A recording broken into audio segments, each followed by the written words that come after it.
Hey guys, in this video, we're going to take a look at how you can enable or disable messages, emergency contact alerts on the iPhone 15 series. First, let's go back to the home screen by swiping up at the bottom of the screen. On the home screen, tap on Settings. Now in the Settings page, we scroll down and then tap on Messages. Next, go down and tap on Notifications. And then we scroll down to the bottom and tap on Customize Notifications.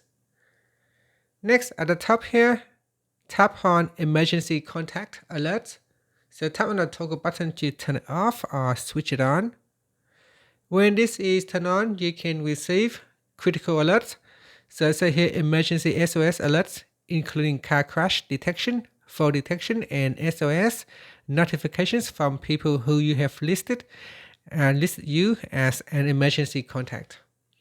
And that's it. After that, you can tap on the back key or swipe up to go back to the home screen. And that's it. Thank you for watching this video. Please like and subscribe to my channel for more videos.